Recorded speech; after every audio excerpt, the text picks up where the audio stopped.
கடைசியாக உங்களுக்காகவோ இல்லை உங்கள் பிஸ்னஸ்க்காகவோ ஒரு 2 hours அன்இன்டரப்டடாக ஃபோன் கால்ஸ் எடுக்காமல், சோஷியல் மீடியா யூஸ் பண்ணாமல், வாட்ஸ்அப் யூஸ் பண்ணாமல், டிஸ்ட்ராக்ட் ஆகாமல் ஒரு இம்பார்ட்டண்ட்டான ஒர்க், மோஸ்ட் டிமாண்டிங் ஒர்க் எப்போ பண்ணீங்கன்னு உங்களுக்கு ஞாபகம் இருக்கா? ஞாபகம் இல்லை அப்படின்னா நீங்கள் கவலைப்பட வேண்டியதே இல்லைங்க. 2026 முக்கால்வாசி பேர் அதே லெவலில் தான் இருக்கும். ஃபோக்கஸ்டு ஒர்க், கான்சென்ட்ரேட்டட் ஒர்க், அது நம்ம பண்ண முடியல அப்படின்ற பட்சத்தில் நம்ம எவ்வளோ பெரிய விஷயங்களை இழந்துட்டுருக்கோம் அப்படின்றது இன்னுமே நமக்கு புரியாமல் இருக்குது. இந்த புரிதலை கொண்டு வரதுக்கு தான் கார்ல் நியூபோர்ட் எழுதின டீப் ஒர்க் அப்படின்ற புக் ரொம்பவே யூஸ்ஃபுல்லாக இருக்கும். இன்றைக்கி வீடியோவில் அந்த புக் அண்ட் அதிலிருந்து நம்ம என்ன தெரிஞ்சுக்கலாங்கிறத தான் உங்களுக்கு நான் டீட்டெயிலாக எக்ஸ்பிளைன் பண்ண போகிறேன். இது ஸ்டூடெண்ட்ஸ், ஒர்க்கிங் ப்ரொஃபஷனல்ஸ் மட்டும் இல்லாமல் ரொம்ப முக்கியமாக பிஸ்னஸ் பீப்புளுக்கு ஹெல்ப்ஃபுல்லாக இருக்கும். மல்டி டாஸ்க் பண்ணுற நம்ம ஒரு விஷயத்தை கான்சென்ட்ரேட் பண்ணி 100% கம்ப்ளீட் பண்ணுறோமான்னு கேட்டிங்கன்னா குவெஷன் மார்க்கில் தான் இருக்குது. ஸோ இந்த வீடியோவில் அந்த ப்ராசஸஸ் அண்ட் அதுக்கான ஸ்டெப்ஸை நான் உங்களுக்கு சொல்கிறேன். நான் சௌமியா அண்ட் இது என்னோட சேனல் சௌமியா ஸ்ரீனிவாசன். புக்கை பற்றி பார்க்குறதுக்கு முன்னாடி ஆத்தர் பற்றி பார்த்துடுறோம். கார்ல் நியூபோர்ட் யார் அப்படின்னு பார்த்தீங்கன்னா ஒரு கம்ப்யூட்டர் சயின்ஸ் ப்ரொஃபஸராக இருக்கார். அது மட்டும் இல்லாமல் அவருடைய மேஜர் கான்ட்ரிபியூஷன்ஸ் டெக்னாலஜி, ப்ரொடக்டிவிட்டி, இந்த 2 விஷயத்தையும் நிறைய பேர் ஒரு தப்பான புரிதலோடு இருக்கீங்க, இல்லை ஒரு காமன் அசம்ஷன் வச்சுருக்கீங்க. அதை இப்படி நீங்கள் பார்த்தீங்கன்னா தான் அதோட ட்ராபேக் உங்களுக்கு புரியும்னு சொல்லி அந்த வியூ பாயிண்ட்டையே மாற்றி பல இடங்களில் சொல்லியிருக்காரு, எழுதவும் செஞ்சுருக்காரு. டீப் ஒர்க் அப்படிங்கிற புக்கில் அவர் அந்த focus, concentration, productivity, digital minimalism இதை எல்லாத்தையுமே ரொம்ப அழகாக புரிகிற மாதிரி டீட்டெயில்டாக எக்ஸ்பிளைன் பண்ணியிருக்காரு. இந்த புக்கோட மெயின் தீம் என்ன அப்படின்னு பார்த்தீங்கன்னா டீப் ஒர்க் அப்படின்ற விஷயந்தான். இதில் அவர் என்ன சொல்கிறாருன்னா, ஒரு ப்ரொஃபஷ்னல் ஆக்டிவிட்டி, அது நீங்கள் யாராக வேணால் இருக்கலாம், ஆனால் நீங்கள் பண்ணக்கூடிய ஒரு ப்ரொஃபஷ்னல் ஆக்டிவிட்டி, அந்த ஆக்டிவிட்டி டிஸ்ட்ராக்ஷன் ஃப்ரீ என்விரான்மெண்ட்டில் ஃபுல் கான்சன்ட்ரேஷனோட பண்ணுறப்ப நம்மளோட காக்னிட்டிவ் கேப்பபிலிட்டிஸ் அதோட லிமிட்டை தாண்டி வேலை செய்யுதுன்றது சொல்ல வர்றாரு. ஸோ 100% நம்ம கொடுக்குறப்ப ரிசல்ட்டுமே அதுக்கு ஏற்ற மாதிரி வருன்றது தான் அவரோட மெயின் ஆர்கியூமெண்ட்டாக இருக்குது. இதில் டீப் ஒர்க்குக்கு ஆப்போசிட்டாக அவர் சொல்கிற விஷயம் என்ன அப்படின்னு பார்த்தீங்கன்னா ஷாலோ ஒர்க் அப்படின்றது. ஷாலோ ஒர்க்குன்றது டிஸ்ட்ராக்ஷனோட கூட அதை பண்ணலாம், கான்சன்ட்ரேஷன் குறைஞ்சாலும் அதை பண்ணலாம், மல்டி டாஸ்கிங்கில் கூட அதை பண்ணலான்றது தான் ஷாலோ ஒர்க்காக சொல்கிறாரு. ஃபார் எக்ஸாம்பிள், சோஷியல் மீடியாவை ஸ்க்ரால் பண்ணுறது, அப்படி இல்லைனா இமெயில்ஸ்க்கு ரிப்ளை அனுப்புறது, டெய்லி பண்ணக்கூடிய அட்மினிஸ்ட்ரேட்டிவ் டாஸ்க்ஸை திரும்ப திரும்ப பண்ணுறது, இந்த மாதிரி ஒர்க் எல்லாம் ஷாலோ ஒர்க். இதுக்கு டிஸ்ட்ராக்ஷன் இருந்தாலுமே இதில் ப்ரொடக்டிவிட்டி பெருசாக அஃபெக்ட் ஆகாதுங்கிறது தான் அவரோட மெயின் பாயிண்ட்டாக இருக்குது. கரண்ட் மாடர்ன் எக்கனாமியில் டீப் ஒர்க் அப்படின்றது ஒரு மிகப்பெரிய ஸ்கில்லாக அவர் பார்க்குறாரு, வேல்யூபிள் அடிஷனாக அவர் பார்க்குறாரு. இப்போ ஸ்கில்னா நம்ம என்ன சொல்கிறோம், புதுசாக ஒரு விஷயத்தை கற்றுக்குறோம், அது நம்மளோட கெரியருக்கு யூஸ் ஆகும், க்ரோத்துக்கு யூஸ் ஆகும், பிஸ்னஸ்க்கு யூஸ் ஆகும்னு சொல்லி நிறைய கோர்ஸ், ட்ரைனிங் எல்லாம் கற்றுக்குறோம். அதில் டீப் ஒர்க்கை தான் அவர் முக்கியமான ஸ்கில்லாகவும் சொல்கிறாரு. அதை பல பேர் ப்ரமோட் பண்ணுறதில்ல அப்படின்ற பாயிண்ட்டையுமே அவர் எடுத்து வைக்கிறாரு. 2026 அவர் டிஸ்ட்ராக்ஷன் எக்கனாமி அப்படின்னு சொல்கிறாரு. இந்த டிஸ்ட்ராக்ஷன் எக்கனாமியில் டீப் ஒர்க் பண்ணுறது ரொம்பவே கஷ்டம்னு சொல்கிறாரு. டிஸ்ட்ராக்ஷன் எக்கனாமின்னு அவர் யாரை சொல்கிறாரு அப்படின்னு பார்த்தீங்கன்னா, நம்ம ரெகுலராக பண்ணக்கூடிய விஷயங்கள், பார்க்கக்கூடிய விஷயங்கள் எல்லாமே நம்மளோட ஹியூமன் அட்டென்ஷனை வாங்குறதும் விற்கிறதுமாக தான் இருக்குது. இன்னும் சிம்பிளாக சொல்லட்டுங்களா, நீங்கள் ஜஸ்ட் சோஷியல் மீடியாவை எடுத்து கையில் தான் வைக்கிறீங்க. அது இன்ஸ்டாகிராமாக இருக்கலாம், ஃபேஸ்புக்காக இருக்கலாம், யூடியூபாக இருக்கலாம், எதுவாக வேணா இருக்கலாம். அதுக்குள்ளே போகிறப்ப உங்களுக்கு அதில் 1 hour ஸ்பெண்ட் பண்ணணும், 2 hours ஸ்பெண்ட் பண்ணணுங்கிற இன்டென்ஷன் கிடையாது. ஆனால் ஆப்வியஸ்லி அதை நீங்கள் பண்ணுறீங்க. ஏன் பண்ணுறீங்க அப்படின்னு பார்த்தீங்கன்னா, அதில் நடக்கக்கூடிய ஒரு மார்க்கெட்டிங், அதில் நடக்கக்கூடிய ஒரு பிராண்டிங், அதில் நடக்கக்கூடிய ஒரு டிஜிட்டல் மார்க்கெட்டிங், இது எல்லாமே ஹியூமன் அட்டென்ஷனை எப்படி கேப்சர் பண்ணுறது, நம்மளோட வீடியோவை எப்படி ஒருத்தரை அதிக நேரம் பார்க்க வைக்கிறது, நம்மளோட கான்டென்ட்டை எப்படி ஸ்க்ரால் பண்ண வச்சுட்டே இருக்கிறது, இதை நோக்கி தான் இருக்குது. பணமுமே இதை நோக்கி தான் மேக் ஆகிட்டுருக்கு. ஒரு ஆவரேஜ் பர்சன் பார்த்திங்கன்னா ஒரு நாளைக்கு குறைஞ்சது 100 டைம் ஃபோன் எடுத்து செக் பண்ணுறோம். நோட்டிஃபிகேஷனே வந்திருக்காது, ஏதாவது வந்திருக்கான்னு எடுத்து பார்ப்போம், காலே வந்திருக்காது, மிஸ் கால் ஏதாவது இருக்கான்னு எடுத்து பார்ப்போம். ஸோ மினிமலாக ஒரு 100 டைம்ஸ் அப்படின்றது நம்ம செக் பண்ணிகிட்ருக்கோம். இந்த 100 டைம்ஸில் நம்மளோட அட்டென்ஷனை கிராப் பண்ணுற மாதிரி ஸ்விக்கிலேருந்து ஒரு நோட்டிஃபிகேஷன் வருது, நம்மளோட அட்டென்ஷனை கிராப் பண்ணுற மாதிரி ரெட் டாக்ஸிலேருந்து ஒரு நோட்டிஃபிகேஷன் வருது. இதெல்லாம் வர்றப்போ என்னாகும், ஆப்வியஸ்லி நம்ம இப்போ பண்ணிகிட்ருக்கிற டாஸ்க்லேருந்து இனி ஒரு டாஸ்க்கு நம்ம ஷிஃப்ட் ஆகிடும். மல்டி டாஸ்கிங் பண்ணுறப்பே ஆகட்டும், அதே மாதிரி டிஸ்ட்ராக்டடாக ஒர்க் பண்ணுறப்பே ஆகட்டும், நம்மளோட எண்ட் ரிசல்ட்டை நம்ம லெட் கோ பண்ணுறதுக்கு ரெடியாக இருக்கும். எண்ட் ரிசல்ட் 100% பர்ஃபெக்டாக வரலனாலும் ஓகே தான், நான் மல்டி டாஸ்க் பண்ணிக்கிறேன், நான் அப்பப்போ ஃபோன் பார்த்துக்கிறேன், நான் அப்பப்போ கால் பேசிக்கிறேன் அப்படின்ற மாதிரி அந்த கரோஷனுக்கு நம்ம ரொம்பவே ரெடியாக இருக்கோம். டீப் ஒர்க் ஹைப்போதசிஸ்னு ஒரு பாயிண்ட் வந்து ஆத்தர் எடுத்து வைக்கிறாரு. அந்த பர்டிகுலர் பாயிண்ட் இந்த பர்டிகுலர் எக்கனாமியில் ரொம்ப வேல்யூபிளாக பார்க்கணுன்றதையும் சொல்கிறாரு. கெரியர் ஆஸ் வெல் அஸ் உங்களோட ப்ரொஃபஷனல் க்ரோத்துக்கு அது எப்படி ஹெல்ப் பண்ணும் அப்படின்ற பாயிண்ட்டையுமே ரொம்ப அழகாக எக்ஸ்பிளைன் பண்ணியிருக்காரு. சிம்பிளாக சொல்லணும்னா 2 குரூப் ஆஃப் பீப்புள் ரொம்ப சக்ஸஸ்ஃபுல் பீப்புள் அவர் சொல்கிறாரு. ஃபர்ஸ்ட் குரூப் யார் அப்படின்னு பார்த்தீங்கன்னா, தன்னோட ஒர்க்கை கம்ப்ளீட் பண்ணுறதுக்கு ரொம்ப ஹை டெக்னாலஜி யூஸ் பண்ணுறது, எந்த டெக்னாலஜி வந்தாலும் ஈஸியாக அடாப்ட் பண்ணிக்கிறது, புதுசாக டெக்னாலஜி டெவலப் பண்ணுறது, இந்த மாதிரி டெக்னாலஜி ஓரியன்டாக ஒர்க் பண்ணுறவங்க. செகண்ட் குரூப் ஆஃப் பீப்புள் யார் அப்படின்னு பார்த்தீங்கன்னா, அவங்களோட ஒர்க்கை ரொம்ப யூனிக்காக வச்சுப்பாங்க. யாருனாலையும் அதை காப்பி அடிக்கவோ ரெப்ளிகேட் பண்ணவோ முடியாது. அவங்க பண்ணால் மட்டும்தான் அந்த ஒர்க் 100% பர்ஃபெக்டாக இருக்கும் அப்படிங்கிற ரேஞ்சுக்கு ஒரு ஸ்கில்லை வச்சுருப்பாங்க. ஸோ இது ரெண்டையுமே ரேர் அண்ட் வேல்யூபிள் காம்பினேஷன் அப்படின்னு சொல்கிறாரு. இந்த 2 குரூப் ஆஃப் பீப்புளுமே டீப் ஒர்க் பண்ணால் மட்டும்தான் சஸ்டைனபிளாக இருப்பாங்க. ஃபோக்கஸ்டாக டிஸ்ட்ராக்ஷன் இல்லாமல் ஒர்க் பண்ணுறப்ப அவங்களோட காம்படிட்டர்ஸ் இல்லை அவங்களோட ஒர்க்கை ரெப்ளிகேட் பண்ணக்கூடிய யாராவது வர்றப்ப அதையும் தாண்டி எப்படி பெட்டராக ஒர்க் பண்ண முடியுங்கிற ஐடியாலஜி அவங்களுக்கு இருக்கும். பட் டிஸ்ட்ராக்டடாக ஒர்க் பண்ணுறப்ப அவங்க ஈஸியாக ரீப்ளேஸ் ஆயிடுறாங்க.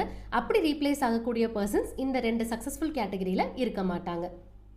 சரி, இப்போ இந்த டீப் ஒர்க்கை நான் எப்படி பண்ணணும்? நான் ஒரு கைண்ட் ஆஃப் ஒர்க் பண்ணிகிட்ருப்பேன், நீங்கள் ஒரு கைண்ட் ஆஃப் ஒர்க் பண்ணிகிட்ருப்பீங்க, இனி ஒருத்தங்க வேறு ஏதாவது ஒர்க் பண்ணிகிட்ருப்பாங்க. இப்போ எல்லாருக்குமே ஒரே ஃபிலாசபி இப்படி தான் நீங்கள் டீப் ஒர்க் பண்ணணும்னு சொன்னால் செட் ஆகாது. அதுக்காக 4 டிஃப்ரெண்ட் ஃபிலாசபிஸ் சொல்கிறாரு. டீப் ஒர்க் பண்ணுறதுக்கு என்னையை தடுக்கிறதுக்கு சில கன்ஸ்ட்ரெயின்ஸ் இருக்கும், உங்களையை தடுக்கிறதுக்கு சில கன்ஸ்ட்ரெயின்ஸ் இருக்கும். ஸோ அது காமனாக எல்லாத்தையுமே அனலைஸ் பண்ணிவிட்டு 4 ஃபிலாசபிஸில் அது எல்லாமே சால்வ் பண்ண முடியுன்ற பாயிண்ட்டை ஆத்தர் எடுத்து வைக்கிறாரு. ஃபர்ஸ்ட் ஃபிலாசபி என்ன அப்படின்னு பார்த்தீங்கன்னா, monastic philosophy. Monastic philosophy most probably researchers and ஆத்தர்ஸ்க்கு செட் ஆகும்னு சொல்கிறாரு. இதில் ஷாலோ ஒர்க்ஸ் இல்லை மினிமல் ஒர்க்ஸ் இந்த மாதிரி இருக்கக்கூடிய விஷயங்கள் எல்லாத்தையும் எலிமினேட் பண்ணிவிட்டு நம்மளோட மொத்த டைமையும் நம்மளோட டீப் ஒர்க்குக்காகவே அசைன் பண்ணுறது. இப்போ ரிசர்ச்சர்ஸ் நிறைய பேர் பார்த்துருப்பீங்க, மைக்ரோபயாலஜி, பயோடெக்னாலஜி, நியூக்ளியர் சயின்ஸ், இந்த மாதிரி பல விஷயங்களை பலர் ரிசர்ச் பண்ணிகிட்டே தான் இருக்காங்க. 24 hours லிட்ரலி லேபில் தான் இருப்பாங்க. ஆர்டிகல்ஸ் படிச்சுட்டே இருப்பாங்க, ஆர்டிகல்ஸ் எழுதிட்டே இருப்பாங்க. புதுசாக ஏதாவது புக் வந்திருக்கா, அதில் என்ன கான்செப்ட் சொல்கிறாங்க, ஏதாவது ஒருத்தங்க இன்டர்வியூ கொடுத்துருக்காங்களா, அதில் என்ன கான்செப்ட் சொல்கிறாங்கன்னு சொல்லி அவங்களோட மைண்ட் வந்து அந்த ஒரு ப்ராடக்ட் இல்லை அந்த ஒரே ஒரு ரிசர்ச்சை சுற்றி மட்டும்தான் இருக்கும். அதே மாதிரி தான் நிறைய ரைட்டர்ஸும் அந்த புக் வெளியே வர வரைக்குமே அவங்களுக்கு வேறு எந்த டிஸ்ட்ராக்ஷனும் இருக்காது. ஒரு கெஃபேல இருப்பாங்க, இல்லை ஒரு ரூம்லேயே ஒரு சைலண்டான ஸ்பேஸில் உட்காந்து ரெகுலராக எழுதிட்டே இருப்பாங்க. அவங்களே செல்ஃப் கரெக்ட் பண்ணுவாங்க, திரும்ப எழுதுவாங்க. இது ஒரு ப்ராசஸாக வச்சுருப்பாங்க. ஸோ இந்த மொனாஸ்டிக் ஃபிலாசபி பொறுத்த வரைக்கும் நம்மளோட மேஜர் கோல் ஒரே ஒரு ஒர்க் மட்டும்தான். அந்த ஒரு ஒர்க்கை கான்சென்ட்ரேட் பண்ணி பண்ணுறதுல மட்டும்தான் நம்மளோட ரெஸ்ட் ஆஃப் த திங்ஸ் எல்லாமே இருக்குது. இதில் மற்ற குட்டி குட்டி ஒர்க்ஸ் எல்லாத்தையுமே எலிமினேட்டே பண்ணிடுறாங்க. ஃபார் இன்ஸ்டன்ஸ் டிவி பார்க்குறதோ, இல்லை ஃபோன் நோண்டுறதோ, இல்லை சோஷியல் மீடியா பார்க்குறதோ, இல்லை ஃபங்க்ஷன்ஸ் அட்டென்ட் பண்ணுறதோ, இந்த மாதிரி விஷயங்கள் எல்லாத்தையும் கம்ப்ளீட்டாக எலிமினேட்டே பண்ணிடுறாங்க. டைம் கிடைக்கிறப்ப போகலாம் வரலாங்கிற மாதிரி இல்லாமல் மொனாஸ்டிக்காக இருக்க போகுது. செகண்ட் ஃபிலாசபி என்ன அப்படின்னு பார்த்தீங்கன்னா, பைமோடல் ஃபிலாசபி. இந்த பைமோடல் ஃபிலாசபியில் உங்களுக்கு இருக்கக்கூடிய டைமை நீங்கள் டிவைட் பண்ணிக்க போகிறீங்க. அதில் ஒரு ஹாஃப் கம்ப்ளீட்டாக டீப் ஒர்க்குக்காகவும் மற்றது உங்களோட minimal works and rest of the திங்ஸ்க்காக நீங்கள் அலாட் பண்ண போகிறீங்க. ஃபார் எக்ஸாம்பிள், வீக்லி த்ரைஸ் நான் டீப் ஒர்க் கண்டிப்பாக பண்ண போகிறேன். மீதி 4 நாள் என்னோட மற்ற வேலைகளுக்காக நான் அலோகேட் பண்ண போகிறேன். அந்த 3 டேஸில் என்ன அவசரம் வந்தாலும், என்ன ரெக்யமெண்ட் வந்தாலும் அந்த டீப் ஒர்க்கை விட்டு நான் வெளியே போக போகிறது இல்லை அப்படிங்கிறது தான் இந்த பைமோடல் ஃபிலாசபி. இந்த பர்டிகுலர் பைமோடல் ஃபிலாசபி பிஸ்னஸ் பண்ணுறவங்களுக்கும் சரி, ஒர்க்கிங் ப்ரொஃபஷனல்ஸ்க்கும் சரி ரொம்ப ரொம்ப ஹெல்ப்ஃபுல்லாக இருக்குது. ஸோ வீக்கெண்ட் வரப்போ, வீக்கெண்ட் நெருங்குறப்ப நம்மளோட ரெஸ்ட் ஆஃப் த ஒர்க்ஸை பிளான் பண்ணிவிட்டு மற்ற normal days like Monday, Tuesday, Wednesday இந்த 3 டேஸை எஃபெக்டிவாக எஃபிஷியண்ட்டாக யூட்டிலைஸ் பண்ணுறப்ப மற்ற நாளைக்கான உங்கள் ரெஸ்ட் வந்து அசைன்டாக இருக்கும். தேர்ட் ஒன் பார்த்தீங்கன்னா ரித்தமிக் ஃபிலாசபி. ரித்தமிக் ஃபிலாசபி அப்படின்றது எல்லா நாளுமே டீப் ஒர்க் பண்ண போகிறோம், ஆனால் குறிப்பிட்ட டைமில் மட்டும்தான் டீப் ஒர்க் பண்ண போகிறோம். ஃபார் எக்ஸாம்பிள், காலையில் 6 மணிலேருந்து 9 மணி வரைக்கும் என்னோட டீப் ஒர்க்குக்கான டைம். இந்த டைமில் ஃபேமிலி இன்வால்வ்மெண்ட்டோ இல்லை வேறு எந்த டிஸ்ட்ராக்ஷனுமே நான் வந்து அண்டர்கோ பண்ண போகிறது கிடையாது. மற்ற சமயத்தில் டீப் ஒர்க்கை பற்றி நான் யோசிக்க போகிறது கிடையாது. என்னோடய மைண்டை ஃப்ரீயாக வச்சுட்டு ரிலாக்ஸாக rest of the task and rest of the ஆக்டிவிட்டீஸை நான் பண்ண போகிறேன். இந்த பர்டிகுலர் ரித்தமிக் ஃபிலாசபி யாருக்கு ரொம்ப யூஸ்ஃபுல்லாக இருக்குது அப்படின்னு சொல்கிறாங்கன்னா, ஸ்டூடெண்ட்ஸுக்கு. அதே மாதிரி நிறைய காம்படிட்டிவ் எக்ஸாம்ஸ் ப்ரிப்பேர் பண்ணுறவங்களுக்கு. ஒரு 3 டேஸ் கண்டினியூஸாக உட்காந்து படிச்சுட்டு மீதி 4 நாள் ரெஸ்ட் எடுங்கன்னு சொல்கிறப்ப மைண்டில் ஒரு பாட்டில் அது ஓடிக்கிட்டே இருக்கும். அதை படித்தோமா இதை படித்தோமான்றது. அதுக்கு பதிலாக டெய்லி இந்த ஃபிக்ஸட் டைமில் நான் படிச்சிருவேன். ரெஸ்ட் ஆஃப் த டைம் என்னோட மற்ற டாஸ்க் லைக் ஸ்போர்ட்ஸோ ஃபிட்னஸோ இல்லை ஃபுட்டோ ஏதோ ஒன்று ரெஸ்ட் ஆஃப் த டாஸ்க் நான் கான்சென்ட்ரேட் பண்ணுறப்ப அது வெல் பேலன்ஸ்டாக ஃபீல் ஆகுது. லாஸ்ட் ஒன் ரொம்ப டிஃபிகல்ட்டுன்னு சொல்லக்கூடிய ஃபிலாசபி, ஜேர்னலிஸ்டிக் ஃபிலாசபி. இது ஃபிக்ஸடாக ஒரு நாள் 2 நாள் 1 மணி நேரம் 2 மணி நேரம் இப்படி இருக்காதுங்க. உங்களோட டேயில் எங்கெங்கெல்லாம் டீப் ஒர்க்கை ஃபிட் பண்ண முடியுமோ அங்கெங்கெல்லாம் ஃபிட் பண்ணுறது தான் இந்த ஜேர்னலிஸ்டிக் ஃபிலாசபி அப்படின்றது. இது டே டு டே பேசிஸில் மாறும். இன்றைக்கி 3 ஹார்ஸாக இருக்கும், நாளைக்கு 2 ஹார்ஸாக இருக்கும், நாளான்னைக்கு 5 ஹார்ஸாக கூட மாறலாம். ஆனால் உங்களோட மைண்ட் அதுக்கேற்ற மாதிரி ட்ரெயின் ஆகிருக்கணும். இப்போ கொஞ்சம் ஸ்பேஸ் கிடைக்கிது, நம்ம ஏன் நம்மளோட ஒர்க்கை பார்த்துட்டு வரக்கூடாதுன்னு சொல்லி யோசிக்கணும். இப்போ கொஞ்சம் ஸ்பேஸ் கிடைக்கிது, நம்ம ஏன் சோஷியல் மீடியாவை பார்க்கலான்ற மாதிரி யோசிச்சிருச்சு அப்படின்னா அந்த இடத்துல இந்த ஜேர்னலிஸ்டிக் ஃபிலாசபி ஈஸியாக நம்ம ஃபெயில் ஆயிடுவோம். ஸோ நீங்கள் பிகினராக இருக்கீங்க, ஒர்க்கிங் ப்ரொஃபஷனல் பிஸ்னஸ் பர்சனாக இருக்கீங்கன்னா பைமோடல் ஃபிலாசபி யூஸ் பண்ணிக்கோங்க. இல்லைன்னா ஸ்டூடெண்ட்டாக இருக்கிறப்ப ரித்மிக் ஃபிலாசபி ரொம்பவே ஹெல்ப் பண்ணும். இப்போ ஃபிலாசபி எல்லாம் ஓகே, ஆனால் எப்படி நான் இதை ப்ராக்டிஸ் பண்ணுறது அப்படின்னு கேட்டிங்கன்னா டீப் ஒர்க்கை நீங்கள் பழகிறதுக்கு முன்னாடி போர்டம்மை பழகிக்கணும். நம்ம எல்லாருமே மோஸ்ட் ப்ராபப்ளி நமக்கு ஒரு அன்கம்ஃபர்டபுள் சுச்சுவேஷன் வருதுன்னு வைங்க. பேங்க்கில் ஒரு க்யூவில் வெயிட் பண்ணிகிட்ருக்கோம், இல்லைனா டோக்கனுக்காக வெயிட் பண்ணிகிட்ருக்கோம், ஹாஸ்பிட்டலில் டாக்டர் கூப்பிடணும்னு சொல்லி வெயிட் பண்ணிகிட்ருக்கோம், இல்லை ஏதாவது ஒரு ஃபங்க்ஷன் அட்டன் பண்ணியிருக்கோம், நம்மக்கிட்ட யாரும் பேசலைங்கிறதுனால தனியாக உட்காந்துருக்கோம். இந்த மாதிரி எல்லா டைம்லையுமே டக்குன்னு ஃபோன் எடுத்து வச்சு அதை நம்ம ஒரு சேவியராக பார்க்க ஆரம்பிக்கிறோம். அந்த போர்டமுக்கு, அந்த சைலன்ஸ்க்கு, அந்த மீ டைமுக்கு நம்ம பழகிறதே கிடையாது.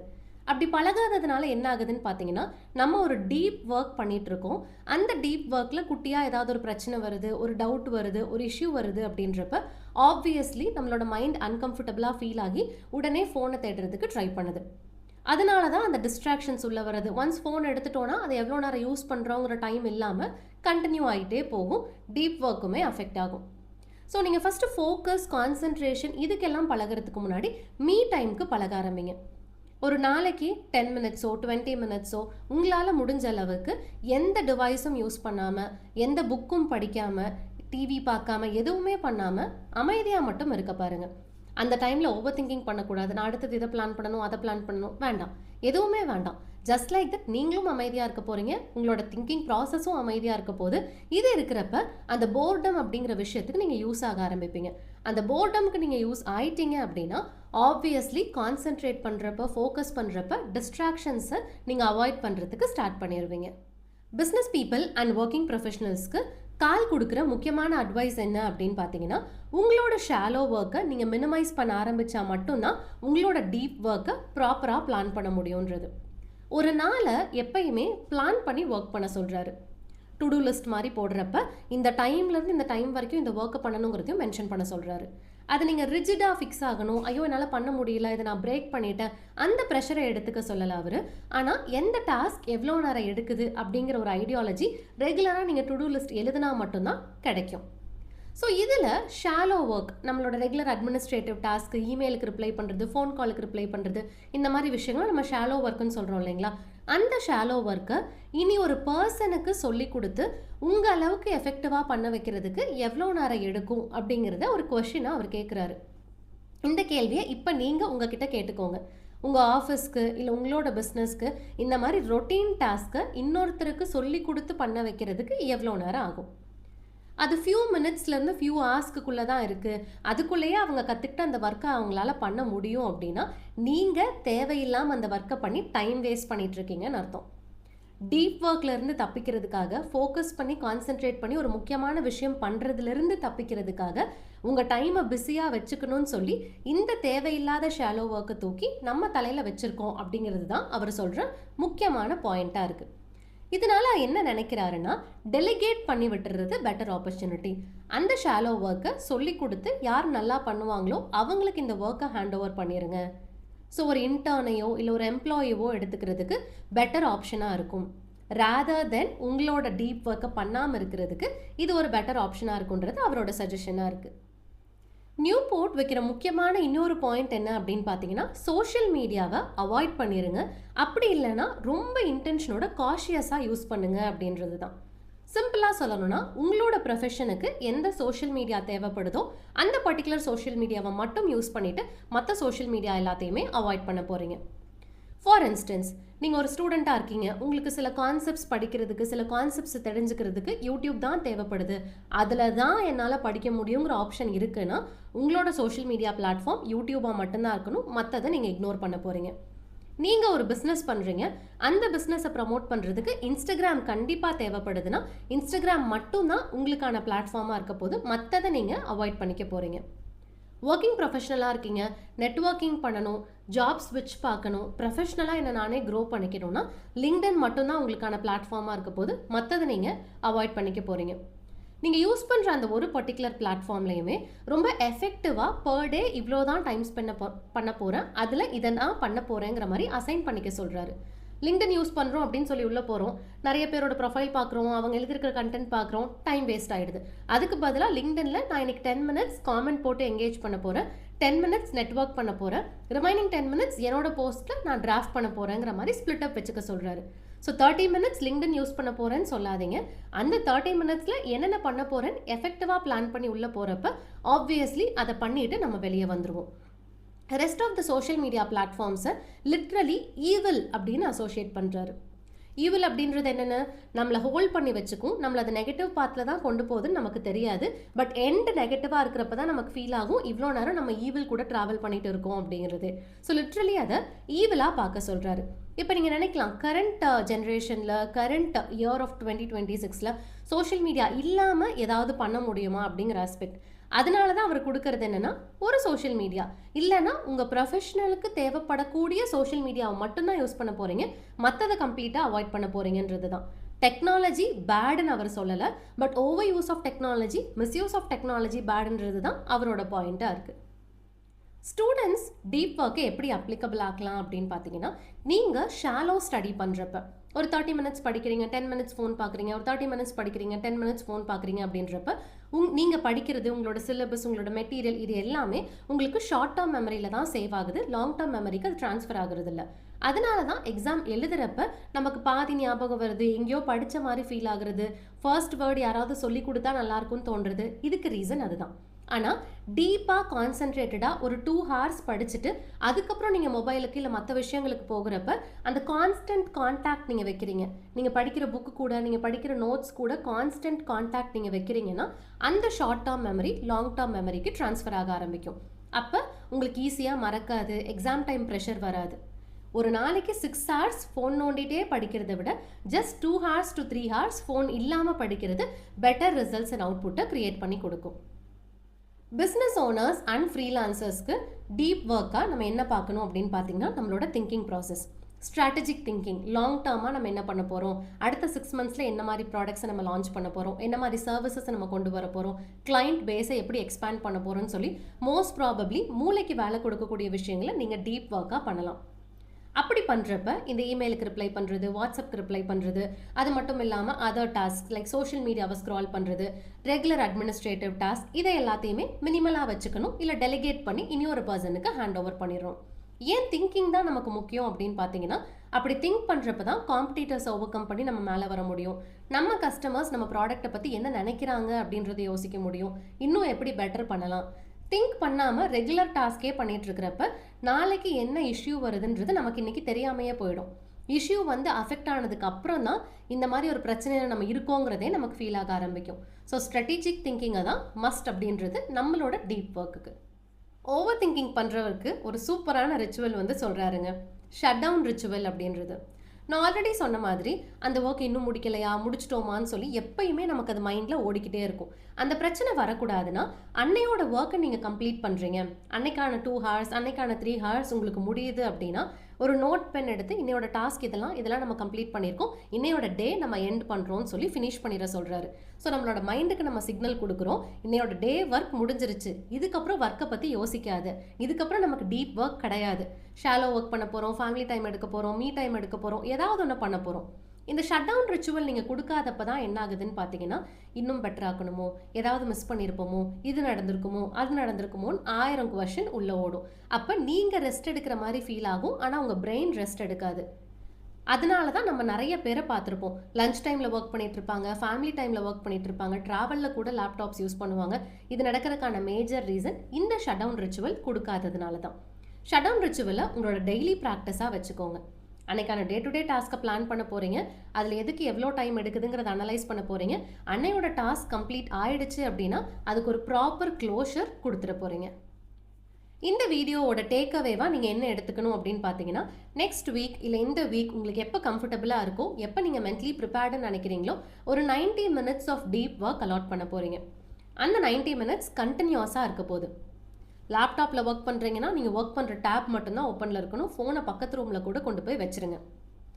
அது மட்டும் இல்லாமல் எந்த மினிமல் டிஸ்ட்ராக்ஷன்ஸ் லைக் வெளியே போகிறது உள்ளே வர்றது எதுவுமே இருக்கக்கூடாது. 90 மினிட்ஸ் கண்டினியூஸாக ஒர்க் பண்ண போகிறீங்க.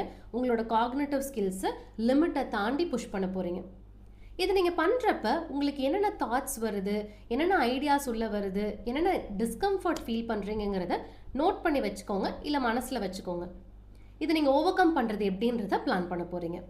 ஸோ இந்த 90 மினிட்ஸ் ஆஃப் டீப் ஒர்க் நீங்கள் பண்ண ஆரம்பிச்சிட்டிங்க அப்படின்னா அது பியூட்டிஃபுல்லான ப்ராக்டிஸாக உங்களுக்கு மாறிடும். என்னோட ஒர்க் பண்ணுறது அப்படின்றது ரொம்ப அழகான விஷயங்க. கான்சென்ட்ரேட்டடாக ஒர்க் பண்ணுறப்ப அது கொடுக்குற ப்ரொடக்டிவிட்டி இருக்குது பார்த்தீங்களா, அந்த ரிசல்ட் வர்றப்ப அந்த டீப் ஒர்க் ஒர்த்து தான், ரொம்ப நல்லா இருந்துச்சு இல்லைன்ற ஒரு அழகான ஃபீலை உங்களுக்கு கொடுக்கும். தேங்க்யூ ஃபார் வாட்சிங் திஸ் வீடியோ. பை.